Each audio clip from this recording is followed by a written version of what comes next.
Teliamurao thungmungni tangbakrepni hamkrai sekang thangi tongkha ketal taikaisa kangkhung. Korelyongni Teliamura Higher Secondary School ni nokhlao kangjagi tongkha ketalkuk tangsepni sepsap gwnang indoor stadium tabuk o stadium ni samung paichetui.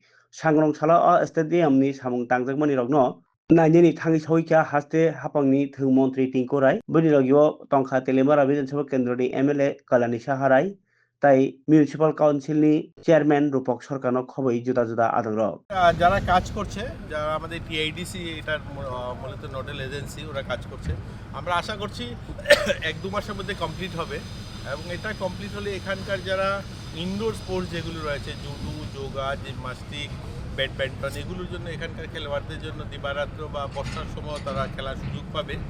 তো এর জন্য আমাদেরও প্রয়াস মাননীয় এখানকার যে বিধায়িকা কল্যাণী রায় মহোদয় রয়েছেন ওনারা সকলেই প্রয়াস করছেন যে খুব তাড়াতাড়ি যেন এটা আমরা করতে পারি। এটাতে মূলত যোগা হবে, জিমন্যাস্টিক হবে, জুডো হবে, ক্যারাটে হবে, ব্যাডমিন্টন হবে, অর্থাৎ ইনডোর যে গেমগুলো করা হয় প্রত্যেকটা গেমই এখানে করা যাবে। এখন ত্রিপুরা কয়টা ইনডোর স্টেডিয়াম? অনেকগুলো আমাদের উদয়পুরে ইনডোর হল হচ্ছে, এখানে ইনডোর হল হচ্ছে, ধর্মনগরে হয়েছে, কৈলাসহরে হচ্ছে। এটা আগে শুধুমাত্র একটা বিলুনিয়া এবং আমাদের আগরতলাতে ছিল, এখন কিন্তু রাজ্যে অনেকগুলো আমরা একসঙ্গে করছি।